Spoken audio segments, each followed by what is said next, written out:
As a constitutional law attorney, former senior legal advisor and personal counsel to President Donald J. Trump, Jenna Ellis believes in the rule of law and the importance of integrity in our elections. And she's ready to tackle the big cultural and legal issues facing America. This is the Jenna Ellis Show. Here is your host, Jenna Ellis. Hello, friends, and welcome to another episode of the Jenna Ellis Show. I'm Jenna Ellis, and probate court. What is that? Why are we even talking about that in conservatism? Well, that's not something that we generally focus on when we talk about weaponization of government and enforcing the rule of law and protecting the rights of Americans. Wills, trusts, and estates, if you ask any law student, that's probably the class other than contracts that everybody feared the most. But this is why we need to talk about it. And my guest today is someone who has vast experience with this because her son is actually Walt Disney's grandson. And she wrote a great piece in Fox News that's titled, "How Courts Handle Death is Such a Mess That Even for Walt Disney's Grandson, It Was No Fairy Tale." So she's going to tell us her story and how she has become an advocate for model legislation to reform probate courts right after this. With inflation, the banking world collapse, and everything that Joe Biden is doing not to protect America, you need to make sure to secure your financial health, especially in retirement. And hey, if you're a millennial like me, that actually is sooner than you think. You need to start now, even if you are a millennial or a Gen Zer, to make sure that your financial health is actually healthy when we get to retirement. And Legacy Precious Metals has a revolutionary new online platform that allows you to invest in gold and silver online in real time. In a few easy steps, you can open an account online, select your metals of choice, and choose to have them stored in a vault or shipped right to your door. You'll have access to a dashboard where you can track your portfolio growth in real time anytime. You'll see transparent pricing on each coin and bar, and this puts you in complete control of your money. The platform is free to sign up for. Visit legacypminvestments.com and open your account and see this new investing platform for yourself. Gold hedges against inflation and against a volatile stock market. A truly diversified portfolio isn't just more stocks and bonds, but different asset classes. This brand new platform allows you to make investments in gold and silver, no matter how small or large, with just a few clicks. Visit legacypm.com to get started. You can download the free investor's guide, and you can also call Legacy PM Investments to talk to a portfolio expert to get expert answers to to customize your personal portfolio. So visit legacypminvestments.com to get started. Tell them that Jenna sent you. So joining me now is Sherry Lund, who wrote a great piece in Fox News that is titled, "How Courts Handle Death is Such a Mess That Even for Walt Disney's Grandson, It Was No Fairy Tale." So Sherry, this was a fascinating piece for me to read, especially being a lawyer, but I have never practiced in probate court. I have a few friends who have, and I know that this is a very difficult issue. It's one that needs a lot of reform, and particularly in Arizona, you have successfully advocated for some reforms there. So walk us through what the scope of all of this is and why the necessary changes. Well, I think the scope is that people who are subjected to the probate court assume that when you're subjected to the court, that your rights are going to be upheld, the judge is going to follow the laws, and everything is going to turn out with justice being done in that case. In our case, we found, and in many other cases, that the opposite is true. So in our case, we watched the abuses of the law, the abuse of our constitutional rights, my son's rights, and we had people showing up at our courtroom that were also victims in other cases. And I started going to some of their court hearings and taking notes, and realized very quickly that there was a pattern and practice of abuse, of the laws, of people's constitutional rights to due process. And so in 2010, we sponsored a bill, and I worked on what turned out to be SB 1499, making sure that people's rights were upheld. But quickly after the bill became effective, we realized, hearing from other victims and still going through the same process ourselves, that the judges were ignoring the new law. So I, through the years, have kept notes, talked to victims, became an advocate for victims across the country. Everyone wanted to talk to me and tell me their story. And I saw the same pattern in practice. So I just called it something that was happening in the country, very concerned. So I started working with Senator John Kavanaugh last year on SB 1291, and that was to ensure that every step of the case that someone's rights are being protected.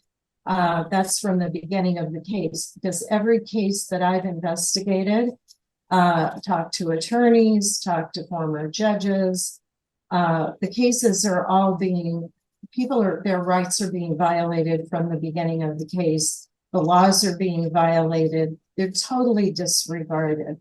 So I worked on this with Senator Kavanaugh and Representative Collin. And then we got the bill passed through the House, the Senate, getting ready to go to caucus, and disability attorneys showed up saying, hey, can we make this a little more defined for people with disabilities? And because my son has some learning disabilities, I found it extremely important that we make it very clear that supportive decision-making is a key factor in upholding people's rights. So we put supportive decision-making in, and to me, it was the perfect bill. And I truly believe it is, because from the beginning of the case, if the judge will follow the law and uphold people's constitutional rights, we will have the justice that we deserve. But that, I don't think, is going to happen until we get Congress to say, okay, the states have to enforce the laws. They have to enforce your due process, your constitutional rights, because it's not happening. And it concerns me that if this could happen to my family, and I see the people it's happening to that don't have the resources to fight back, they don't know the law, they don't know what to do, they're devastated. We have a broken system. And if we don't do something right now, we've got a very well organized, I consider it just a crime ring, because this is the playbook. Everybody's involved. The attorneys are motivated to lie to the court to ensure their position with, as far as taking over the estates. The judges are removing people from, like on my trust, they would remove my appointed trustees, and the judge would appoint his favorite attorneys to be the trustees. And then you can imagine what happens. Everybody's got their hand in the cookie jar. The family is completely disregarded, slandered, lied about, taken out of the process. People are being denied their visitation of their loved ones. And people are dying alone. They lose their hope to live. When you tear families apart, I have seen horror story after horror story.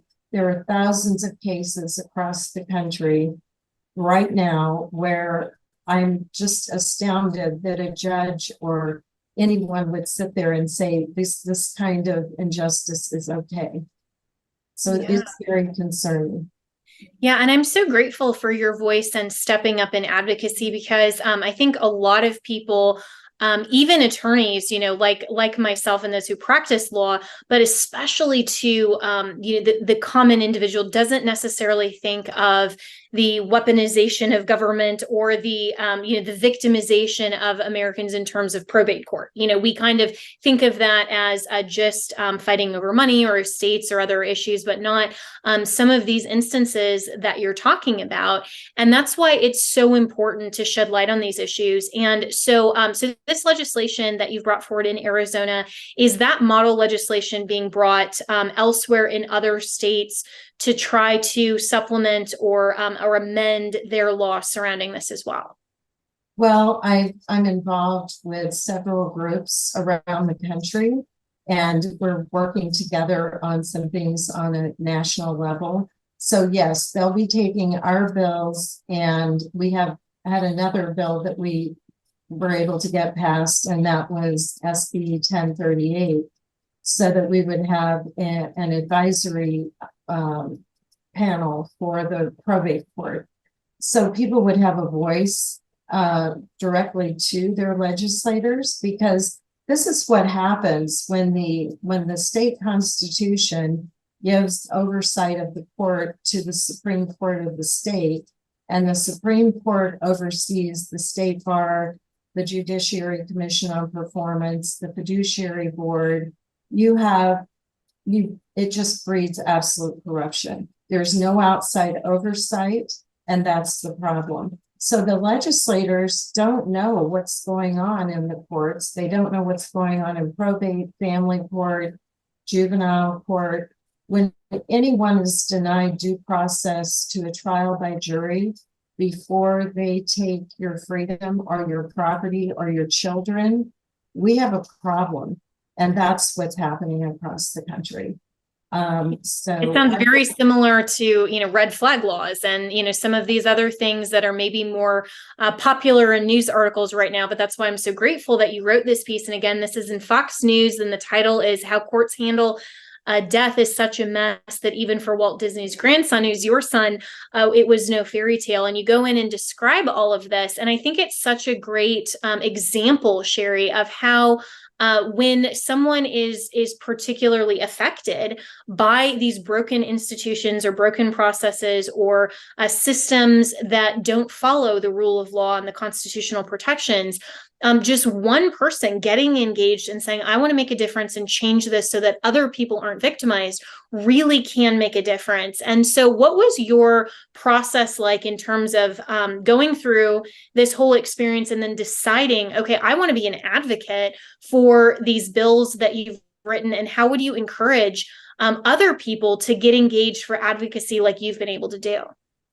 Well, it's interesting because when the first victim showed up in our courtroom, I thought to myself, how can I help them if I can't even help myself and my own family? And then I realized that I'm not a person to give up or turn my back on someone else that's in pain.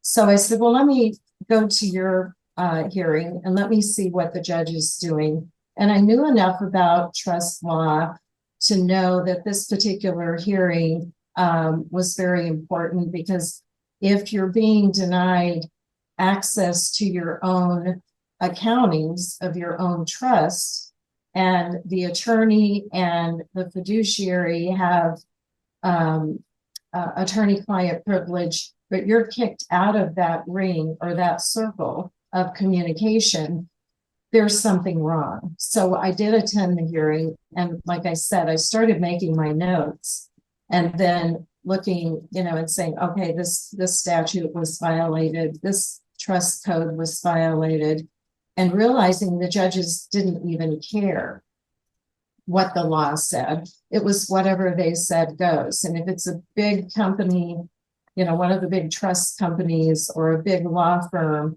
the judge tends to just give them what they want. And there's no question. There is no due process and the attorneys, interestingly, for our attorneys, when they zealously would fight for our rights and my son's rights, they would be punished, chastised by the court, threatened by the court. One of our attorneys was actually arrested, and the judge threatened to arrest the rest of our attorneys and us as well if we didn't disclose attorney-client privilege.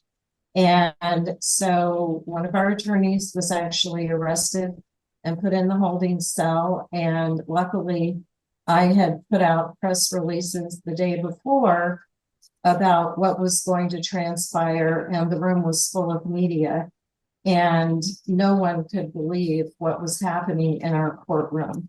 So I told everyone, we stand up for our rights, and if we all end up in jail together, we have the media here. So let's stand up for our rights, because if we give up our rights, it becomes a standard practice. Well, and unfortunately, I'm no stranger to being arrested for advocacy on behalf of my client. And isn't it scary when when that can happen to attorneys? What was the justification here? I mean, was it contempt of court, or what was the judge even saying? Because that, I mean, thankfully, that's very rare in that type of instance. But what was the even perceived pretext here?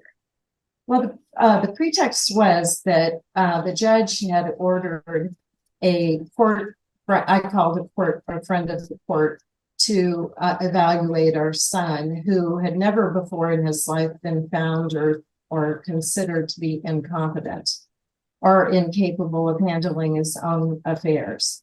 So as soon as that happened, I asked our attorney, can we find out about this doctor? Because she's been appointed in other cases, which tells me that she's a friend of the court, and she gives the court the report that they want. And so we did subpoena her information, and she went directly to the court instead of communicating with our attorneys. And the next thing you know, the judge was ordering us all into court and said, you're going to tell me whose idea the subpoena was, or I'm going to arrest you. And so it was very frightening, but at the same time, I'm the kind of person that I do know my rights. I did know more about probate law, I think, than our own attorneys knew at the time. So I just said, we're standing our ground at the mutiny. We're not discussing, we're not disclosing anything about attorney-client privilege. We have to make a stand. And so that's why I sent out the press releases and had the media in the courtroom. So wow. That is incredible. And to somehow, it sounds like this judge, just to say that somehow you couldn't issue subpoenas to get the information that served your purposes. I mean, that's very standard in civil cases. So this just sounds very abusive as you're describing it. And so what can this legislation, and I know we've touched on this a little bit, but now with greater detail, what can this legislation actually solve in terms of an enforcement mechanism to say that judges perhaps don't have as much discretion, not in terms of, judges should have discretion in some things, but in terms of following the law, that should be enforced, particularly when it comes to protecting civil liberties and rights, like you're describing. I think that we have an issue that we're addressing and have been addressing, and that is the immunity issue. Because what I've seen in every case is the judges have given themselves the absolute immunity. Attorneys have given themselves immunity. Now I see a lot of the attorneys telling the clients or the ward's family, we're officers of the court and we have absolute immunity. I believe that the law supports that anyone crossing that line, that includes a judge, an attorney, a fiduciary, a guardian ad litem. Once they abuse someone's rights, they abuse the law, they lie to the court, they no longer should have any kind of immunity. They should be held to a much higher standard than the public, and treated accordingly. And this is where I'm working with the Arizona legislature to hold them accountable and to force them to enforce the laws, because we have so much damage that's being done. If you look at right now, over 1.5 million people are under guardianship and conservatorship in the United States. And over $50 billion is under court control. And you look at you look at who's controlling our wealth today. And, we've got, everybody stands to lose. So if we don't all stand up now and see that these laws are enforced and our constitutional rights are enforced, we've got a lot of money that is going to go into the hands of strangers, and it's all court condoned. So people cannot fight back because you're fighting back against the system that's committing the crimes. So where do people go? And it takes, people say, okay, I give up. There's nothing I can do. And that's exactly what they want. So it's time for people to speak up and say, we're not accepting this anymore. Our rights are going to be upheld. The judges should have to be held accountable for breaking the law. You cannot abuse your discretion and expect a system to work.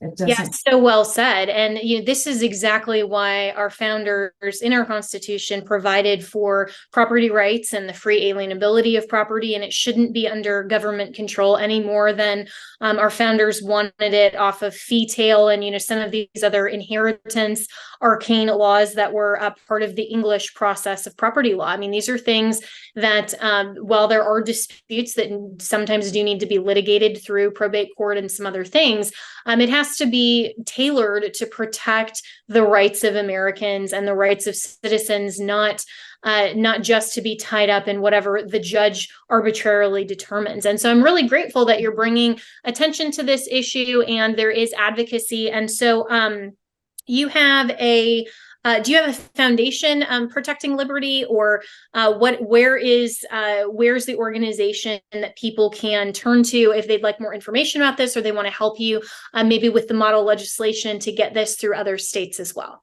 Well, we have Protecting Liberty on Facebook, and the base organization is Citizens for cleancourtsusa.org. And everything that we do locally and nationally for PR is under Protecting Liberty.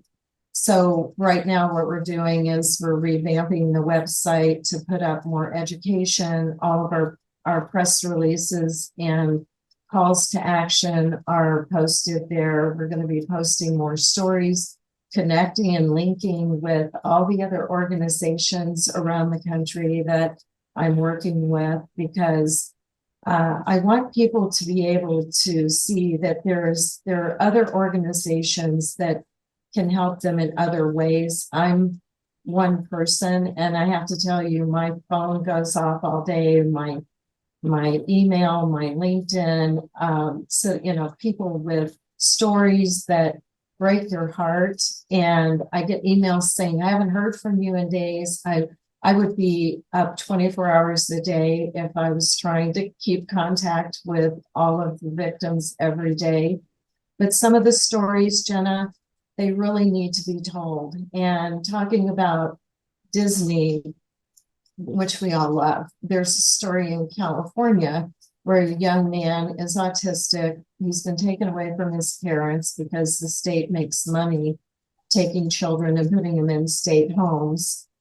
He should be at home with his family, but he loves Disney. So I was contacted by another attorney saying, Mrs. Lund, he loves Disney and they won't allow him to have anything Disney in the state home. They said it's not age appropriate. And so I said, I can't believe that. So please send me something. So I saw the email from the care management at the home where Andrew is. And they told the parents, if you show him anything Disney on your phone, you're restricted from visitation. So right now the mother gets once a month visitation in a conference room, supervised. Andrew's not allowed to see anything Disney. It breaks my heart because we take, we watch these guardians and fiduciaries just take the life out of people for no reason, restrict mothers from seeing their children, restrict a daughter from seeing her mother or father. I can't even imagine, because I just lost my parents last year, and I kept them at home in their home with full-time caregivers. But I can't imagine someone telling me you can't see your mother or your father. My heart would be broken, and their hearts would be broken. And why are we doing this? This is inhuman. We bring in people from other countries, give them a place to live, a cell phone, a job, a social security number, but we can't take care of our own people, and we can't say you can't deprive family members and friends from visitation. I've just been appalled. It's a very heart-wrenching situation to see what's going on around the country. And people need to know about it, because if you're not prepared, like we weren't, we thought you go into the probate court, we asked for evidence of any wrongdoing. The commissioner said, no, we're going to proceed. So for the next, 13 and a half years, our life was just, our family was torn apart, our lives torn apart. We were slandered. We had to prove ourselves innocent. Where in the world, where are we? Are we in America anymore? Because where do you go in any other court where you have to prove yourself innocent before any evidence is brought forth? It's a fishing expedition. It was horrible, and literally took my husband away from me, because he could not handle the stress and the heartache. He died of a broken heart. And I literally, my heart hurts every day, because I can't see my daughter, Brad's twin, because she's been taken control of by handlers. And we've tried to get help through the court. It's all about the money, and they don't care about the families. So I just pray more people come forward, and more people stand up and tell their stories. Go to your legislators, go to the judiciary committees, go to your governor. You've got to tell your story, because otherwise they won't know what's going on. So I just appeal to people to go and tell your story. Yeah. And because if they don't know about this and there's no light shed on it, then they can't care. And I do think that there are still legislators in the states, and especially in Congress, that do care about these issues. But we do need more advocates like you that are vocal, that do see these issues, and that they can foreclose the same type of harm and victimization for other families down the road. So I'm so grateful, Sherry, that you are a voice in this, and that you are helping other families be prepared for what this looks like, and that you are advocating for this type of legislation so that our Constitution and the rights that we, the people, all have can be protected and our laws enforced. So thank you so much for what you're doing. And I so appreciate your time here and your very important voice. And so we will definitely continue to push people toward your project, and we'll have all of that on the notes for this show as well. And so thanks so much, Sherry Lund, for your time today. Thank you so much. Take care.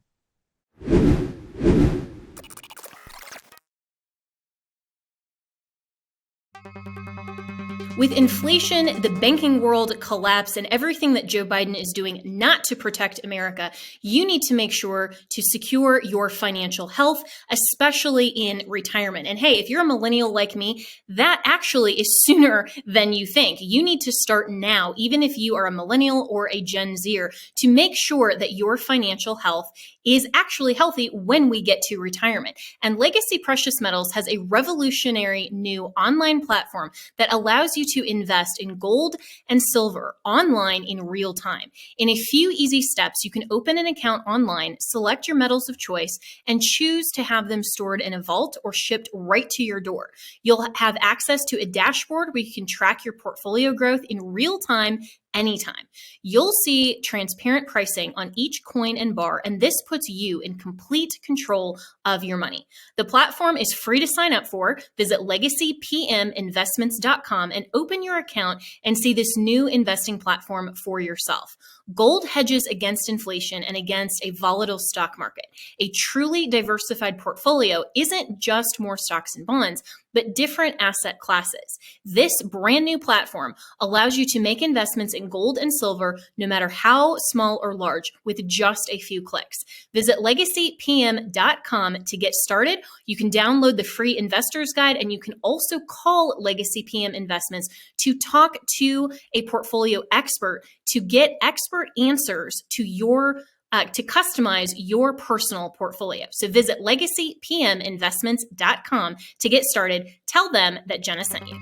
On MyPillow's 20-year anniversary, with over 80 million MyPillows sold, Mike Lindell wants to thank each and every one of you by giving you the lowest price in history on his MyPillows. You will receive a queen-size MyPillow for only $19.98. The regular price is $69.98 and just $10 more for a king size. You'll receive deep discounts on all MyPillow products such as bed sheets, mattress toppers, pet beds, mattresses, my slippers, which I love, and so much more.